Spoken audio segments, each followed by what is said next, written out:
Good evening, ladies and gentlemen. Welcome back to The What Life. We are doing a Zwift Racing League race this evening. 15 seconds to go. I am riding with the Beeler Syndicate. We have a team of 4 in tonight's race. There's 76 racers. Everyone, obviously, part of the Zwift Racing League. This is race 4. I loved this race, and because, for the sole reason, it's a scratch race, which is basically, it's the simplest, I guess, purest form of cycle racing, which is effectively first people over the line are the ones that get the points at the end of the race. So let me throw some stats at you. We are doing Makuri Island's Suki's Playground, and it's a double loop. So got a little lead in, which is what we're watching at the moment. Then we go into 2 loops of Suki's Playground, which totals 36.8 kilometers, 300 meters of elevation. Obviously that is split up over 2 loops of the segment, which is Suki's Playground. So this was tough, and let me just give you a quick heads up on what league we're in. We are Open EMEAW Southern 3, I believe. It's basically a B league, and it has some really good riders in it, and the Zwift Racing League has typically, from my experience, been like a step up in terms of performance. Just it really does kind of just some phenomenal riders within the category. Kind of just, I don't know. I've always found the Zwift Racing Leagues, like the races that are just hands down like the hardest, even more so than some of the Z Racing monthly events. I'm not sure what it is. I'm not sure how people kind of factor these in to their training routine or what they do to perform so much or be able to put down these efforts. But for me, Tuesday night Zwift Racing League it's always going to be a really tough one. So the interesting thing was I haven't ridden a huge amount of scratch races, especially a scratch race that has quite a bit of distance in it. And obviously doing 37k changes the dynamic of the race quite significantly, and you will see what I mean by that. Before we dive into that though, guys, obviously Zwift has thrown a big update in there this evening, which happened before the race. I know that one guy got kind of caught out by it, and his computer couldn't quite run it properly, and he kept losing connection. So that's obviously one thing to be aware of. Obviously with new updates, always a chance that your CPU is not going to be able to handle it. So don't dive in to a Zwift Racing League race having just done an update. But some of the things that are within the update, obviously you no longer stop at level 60. They're taking up to level 100, which I think for some of the Zwift, I don't want to refer to you guys as the old guard, but I'm presuming you've been on Zwift for a while if you're at level 60 and you've been at level 60 for a while. You are now going to have to keep pushing on to level 100. The second thing is they've started something called a ride streak, and the more days that you consecutively ride, the more chance of having double XP. It's not quite like that. There is a little thing about it. Basically, if you are continuous with your riding and pick up ride streaks, then you will get more of a chance picking up the double XP for certain rides. Another way to level up. So effectively, going back to the race and Suki's Playground, it is a series of small little climbs repeated several times, and this particular climb that we're on at the moment is one that was repeated a couple of times over during the race. So we do 2 loops, but this particular climb happens twice in each loop, so we end up doing this 4 times. And this was the point where the guys at the front would just show their class, and this would break the group up. So for me, I knew this. I knew that it was going to be tough. I did recon the route, had a little look online, went on Zwift Insider, checked out Suki's Playground. I will still admit that I kind of always seem to get things a little bit wrong, but I did try and do some homework on it, just in case they were like, just making sure that I knew that it was a scratch race, just making sure that I knew that there weren't any points for sprints or first across the line or fastest through segment. That is key to know in races like this. So I just knew that you'd have to stay with the group as long as possible, because the tempo would really be dictated from the people would only try and break the group up on the climbs, and I kind of had a suspicion that when we got back to some of the flatter sections that the pace would come right off, and that's ultimately exactly what happens. So this is the second part of the climb, which takes you further up through the village, and you have to stay with the group on the first section. You get a little bit of rest and respite, not a huge amount though, like just kind of catch your breath, pace comes off a little bit. And then there's effectively a second kick that, if you're not on your wits and you don't have the legs and the lungs and the heart, then you are going to struggle. And that's exactly what happens to a few other people and obviously myself, but not quite yet. So I survived lap 1 with the front group, with the guys putting down like some really impressive efforts, but not quite the second lap. And you'll see how that plays out in a minute. Also, the highlight of this race undoubtedly is a bridge section that happens at the second lap of this race. It is like phenomenal. Now, a big shout out to Tom Wall. He's actually a guy who we crossed paths or swords, if you will, during the first race of this season of round 2 of the Zwift Racing League, and we seem to finish ultimately in the same kind of little groups, in the little chase groups. I think we did the Richmond, the Fox Hill climb race, and we were in the same finishing group. And ultimately, we end up saying hi in this race and sharing a few private messages, just saying hi and just chatting about how the pace would come off when we were on the flats, and obviously people were saving their efforts for the hill. So we had a few private messages, but a quick shout out to him because once again, we appear to be nemesis when it comes to Zwift Racing League, and we end up having to battle it out in lap 2.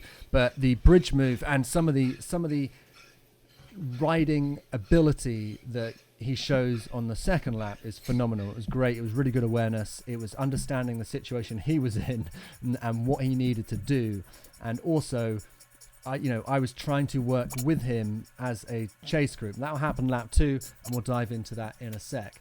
Stats from this evening. So, as I said, it's quite a long race, being 37k. So, the front guys finished this in 51 minutes 42 seconds. So you can see that it is quite a long. It's quite a long time to be cycling. That's not my usual length of race. I usually do things that are 20 to 30 minutes. So this was a bit longer for me, so it was, I will admit, a little bit harder, especially after throwing down on a Zwift monthly race last night as well. God, I don't know why I do it to myself. But nonetheless, I really enjoyed it. Now, I'm going to give you some watts and some stats from the guys up front. So the winner comes in at 3.8, second at 3.5, third 3.7, fourth 3.9, 3.9, 3.7, 3.8. So you can see that because it's a scratch race, people are taking a completely different mentality and approach to riding this race. There's no GC time or anything to worry about. So there are sections when people understand that breaking up the group is going to be really hard. So everyone basically becomes a bit of a neutralized section when we're riding through the flats. And the funny thing was that this is a great group. I thought it was brilliant. I thought the conversation in the chat was brilliant.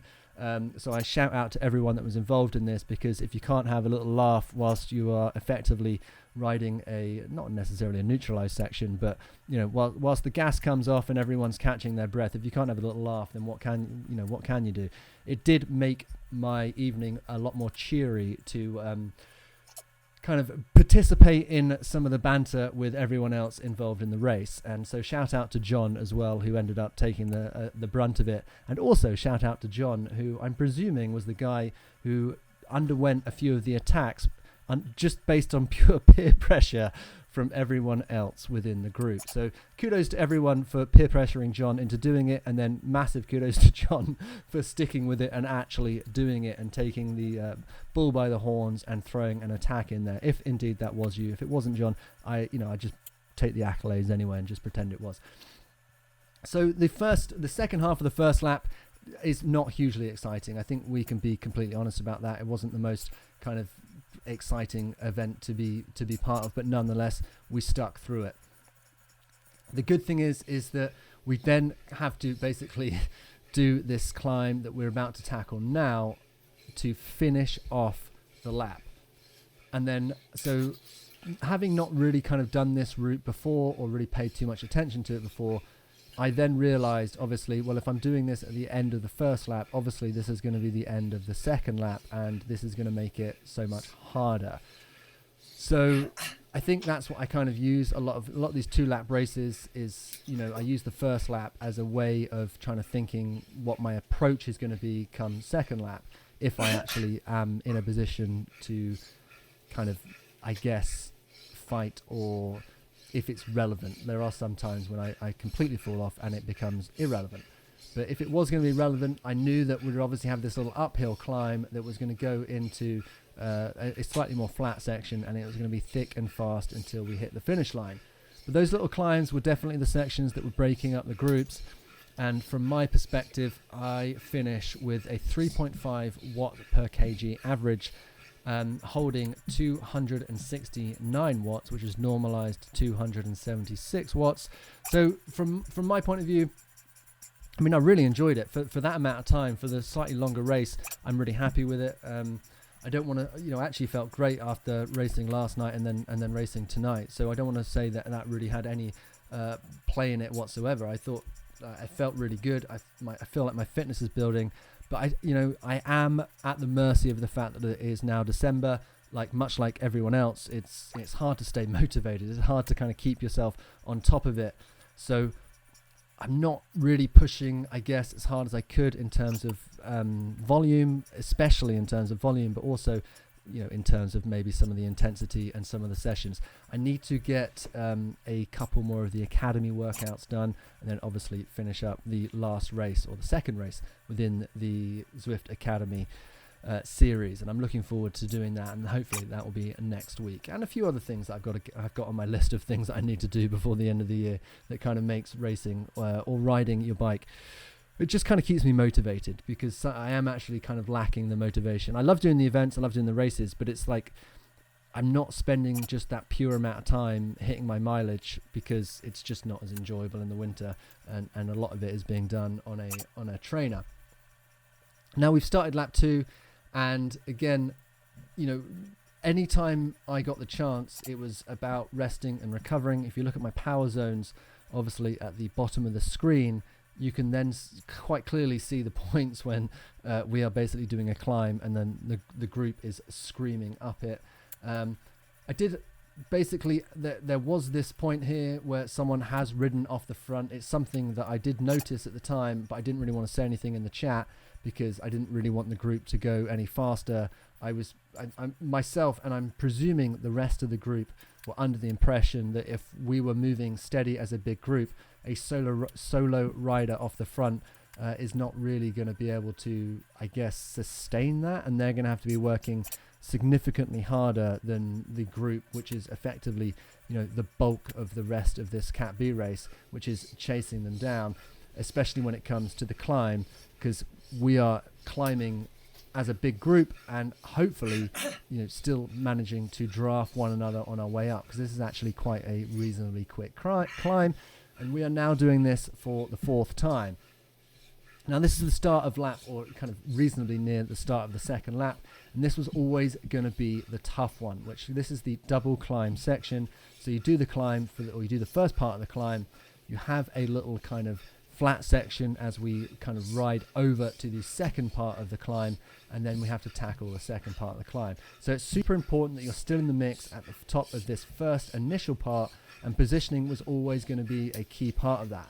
So a lot of my effort, and this is why I use my power up now, a lot of my effort is basically in trying to keep my nose at the front of the group. If I'm at the back of the group and anything happens, or I drop even further back, then it's absolutely game over before it's begun. I haven't really given myself a chance at doing the climb, doing the second part of the climb. So for now, I've just about managed to hold on to the front group. Again, I'd like the quality of riders that kind of come out during Zwift Racing League is great. I think, let me have a quick look at the kind of weight categories of people that are finishing up front this week. 71 kg, 78 kg, 67 68 kg, 74, 78. So there aren't any kind of like pure size monsters, as I don't really want to refer to anyone like that as a size monster. No one should be called a size monster. But there's some of the bigger riders that, you know, are kind of closer to 90 odd kg who can just put out really solid watts on the flat races. You know, these kind of little races with these climbs and these steady inclines really does kind of change the dynamic of it, and it appeals to a slightly different style of rider. And in theory, that should really be me. I weigh 76 kg.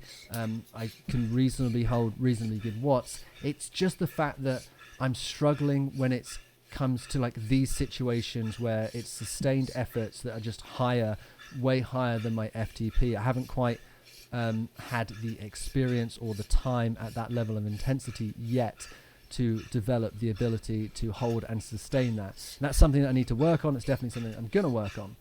But you see me kind of falling off the group, even though I'm holding quite reasonable watts, and also my heart rate is pretty high, 169.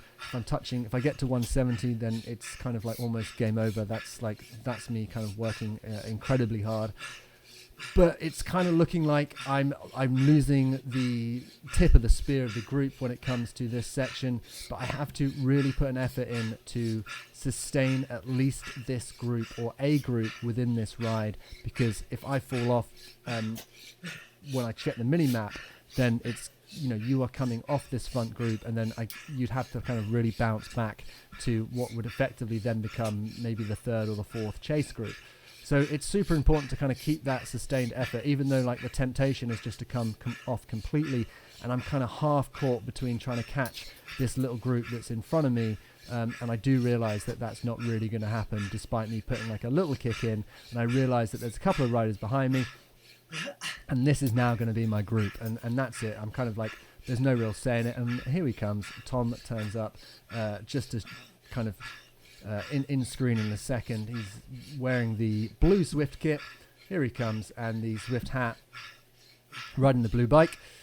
Tom turns up, so it looks like it's a throwdown between me and him and a few of the other guys as we now kind of create our little chase group, and we move into this section that kind of, before we are basically now chasing down anyone that gets dropped off that main group. And that main group, guys, was flying this evening. You can kind of see on the mini map that the front groups, or a few groups have separated, but that front group just absolutely flies off. So this was the bit of the race that absolutely breaks me. And Tom, if you are listening, you do watch this, mate, I would have really appreciated if you'd thrown this message in the private chat rather than on the open chat when you say, let's chase this group down in front of us. Only because it would have been like a very... Yeah, I kind of get the feeling that the guys in the group in front of us, when you said, let's chase them down, probably saw you say that, and then put a bit more of an effort into staying away from us. I'm sure a few of them would have been keeping an eye on the minimap anyway, but I think the fact that we kind of threw that message out there being like, let's chase them down, which is the right, you said, let's chase that group, 100% the right idea. Just, the fact that we told them we're going to try and do it probably made it a bit harder for us. And I'm wondering what everyone else would think about that. If you were in that group that was ahead and you see someone say that, does that kind of make you want to move a little bit faster? I'm pretty sure it does, because some guy in the group in front then just writes LFG, which I'm sure you understand the acronym. I don't need to explain it to you. But I definitely feel like they kind of like took off a little bit and worked a little bit harder as a consequence. But nonetheless, guys, this is some absolutely heroic riding, from Tom and the rest of the guys that are in our mini group. But you'll see in a minute just how hard this actually was, and how tantalizingly close we are to the group in front, yet not quite able to catch them. And this was the thing that kind of took a huge amount of my effort prior to getting to the end of the race, and we're not that far from it. In other news, guys, I am actually going to switch to working with the metric system, and I'm going to have to say goodbye to the imperial system, because I understand that quite a few of you don't really want to have to do that conversion when I talk about it on YouTube, which is understandable, and I feel for you. But nonetheless, for now, you're going to have to deal with it. So this is the bit where we are basically within touching distance of the front. Tom makes a few efforts. I go with him on a few efforts. I think a couple of the other guys do kind of work with us. But in all honesty, it felt like if we had done more as this little group of 6 together, we would have caught them sooner. And this is the great bit. It looks like, so Tom drops back and then he just fires an absolute hole shot to bridge this group. And it's phenomenal. And he drops the watts and he just bridges it. And I'm kind of sat there being like, oh crap, like I should have gone with that. I should have worked off his wheel. And this is what kind of implies that some of the other guys maybe weren't working enough. No, guys, not trying to like, oh, sorry, please don't watch this and shout at me. So I'm like, okay, Tom's done the bridge. I have to do this bridge now because we are not, as a little chase group, getting faster, but there's less people now. So I then have to put this hell of a kick in for what I felt like for myself, which is effectively taking away from my sprint finish, because this is basically all the effort I have as a last ditch, knowing that I also have a small little climb to get through before the finish. So I put this absolute dog of an effort in to bridge the gap, just about make it. The other guys come with, and then ultimately we managed to kind of close that up. The other 5 guys, other 4 guys join up. We all kind of, and now within this little battle, we're all part of this main little chase group. I imagine we're probably like the 3rd chase group. I think the front group probably went off and melted into the distance and then left a few little kind of guys falling off. I also imagine that the pace on the last climb was super hot and probably dropped a few riders as well. And that's exactly, well, it kind of, not exactly that happens with our group, but it certainly kind of breaks the group up, and it was incredibly tough. From a Watts point of view, interestingly, I did Suki's Playground in 25 minutes 48 the first lap, and that was holding 268 watts. I did Suki's Playground in 26 minutes 32, so just under a minute slower, about 45 seconds slower the second lap, but holding 269 watts. So slightly more watts, slightly higher heart rate, and I actually think it's that bridging section that made the difference on that, because the first lap, obviously, we do all the hard work, we do all the bits, and then once we ride through a lot of the flat sections, the power comes right off, and it's super chilled out. Right, we're coming into pretty much the end of this race, and I have to say that I did really enjoy it. You can kind of see that I don't really have the riding ability now to then hold that same group. It was just hard, super hard, guys, like heart in mouth kind of stuff, lungs falling out all over the floor. That's kind of how I felt. But nonetheless, the finish line was fast approaching. Tom had managed to save his power up and he melts off into the distance. That was phenomenal riding, and then kind of one very last ditch effort to kind of save my graces and try and pip a few places on the line, which goes reasonably well. I take a few and just finish behind Tom. So there you go, guys, that's the end of it. The Zwift Racing League round 4 done and dusted, scratch race. No major stats to shout about this evening, but I did really enjoy it, and it was a very different style of racing. I will see you guys on the next one.